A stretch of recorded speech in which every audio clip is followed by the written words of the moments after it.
Hello everyone, my name is Daniel Arthur. This is Vlogging Dan.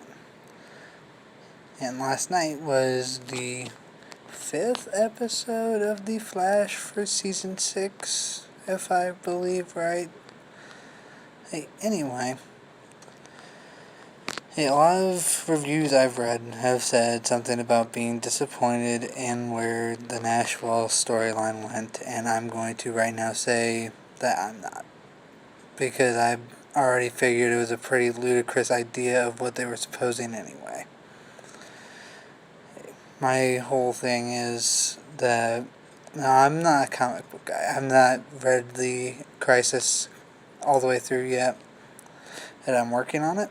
But to me, it really seems that it's not the way that apparently it seems to everybody else, because for some reason, everybody has the Anti-Monitor as this party crasher for the antimatter waves, and for me, I'm just reading this like, where are you guys getting this?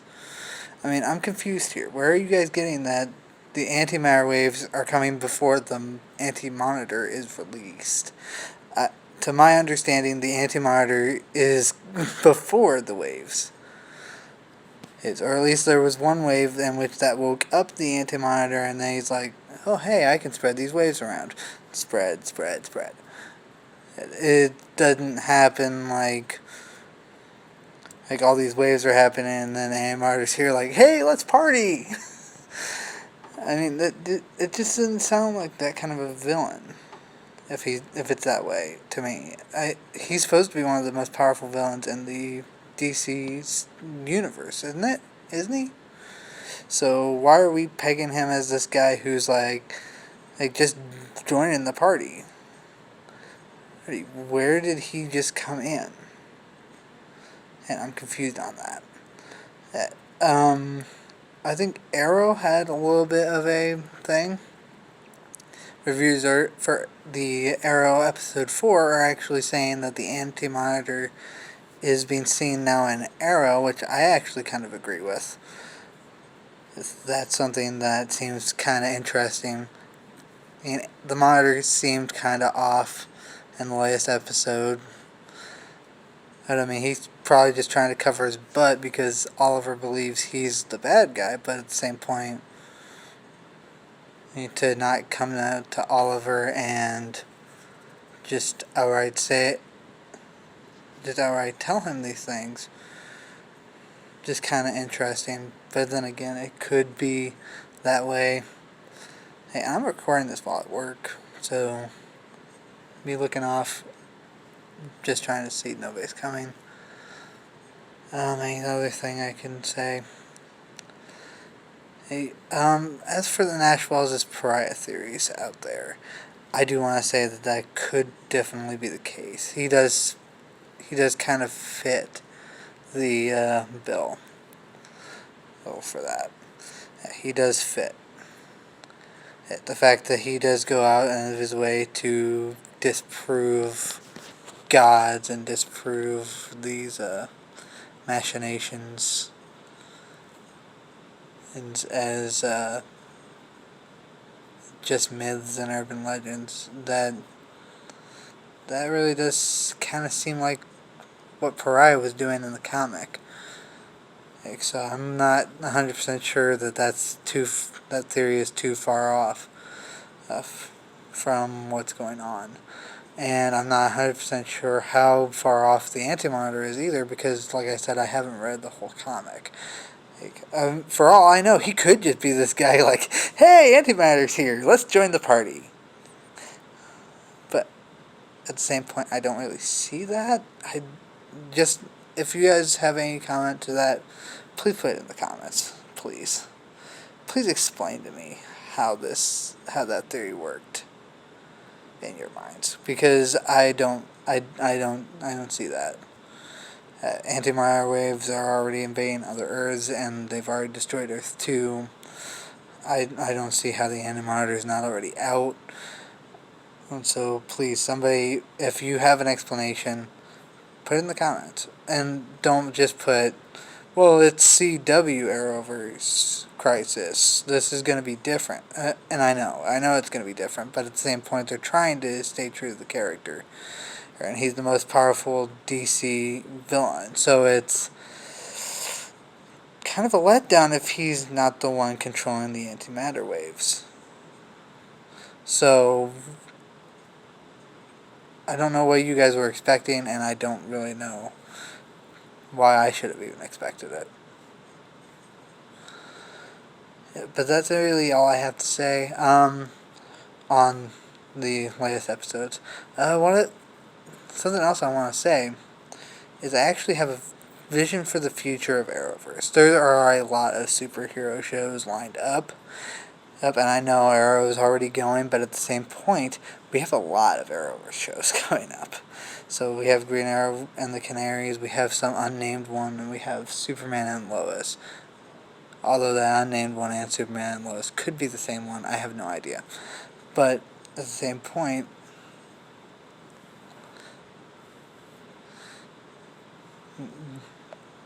and we have some more Arrowverse shows coming in. And with those, I actually have this one theory. What if we're cutting down our seasons after Crisis? Because it's working for Legends. And I would guarantee that the executives are looking at that and being like, Legends have these half seasons, yet they have a good fan following. And what are they doing that these other shows aren't? And Legends has always been more focused toward their goal, than just a villain of the week. They seem to always be on that goal. Well, my thought process is telling me that, and even with these backstories, pre-crisis stories, they're all seeming to be kind of like Legends, like they're in on that goal. A little bit more than your average season.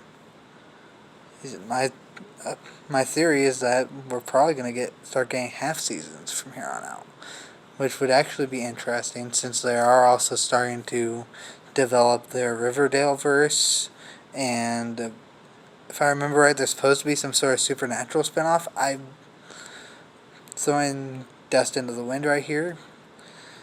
This is going from my memory. I don't have any of this written down, so if you have anything on that, put that in the comments too. I don't care. Here, give me something to read.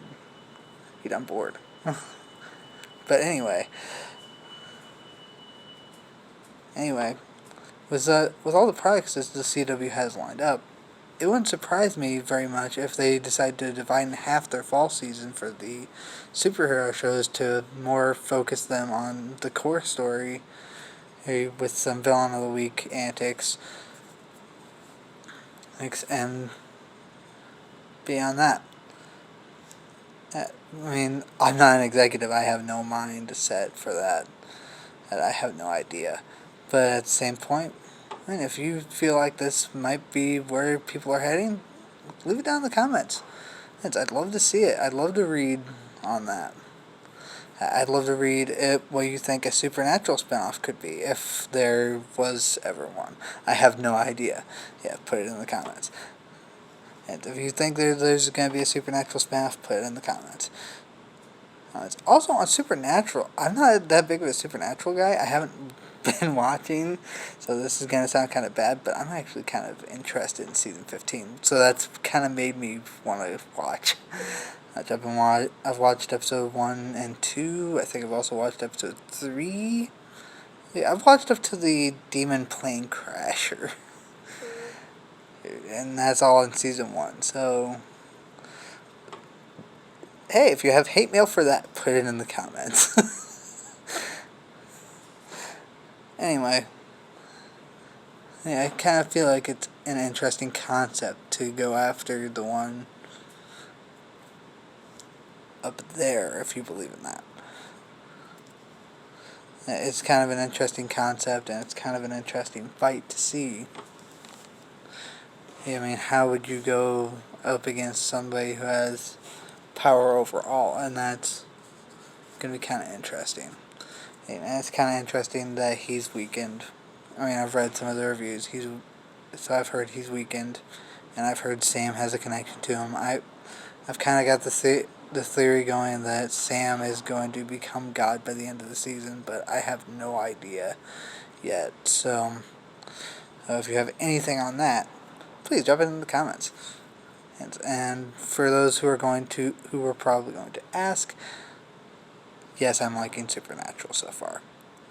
Even though I have enjoyed very little of it, I have a 6-month-old son, so I can't watch it so often because I don't want him to be scared. I'm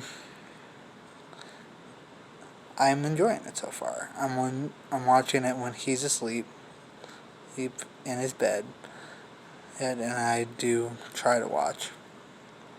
But for those of you who are Supernatural fans, and also explain to me what got you into Supernatural. We'll put that down in the comments if you want. Whatever got you into Supernatural, albeit some sort of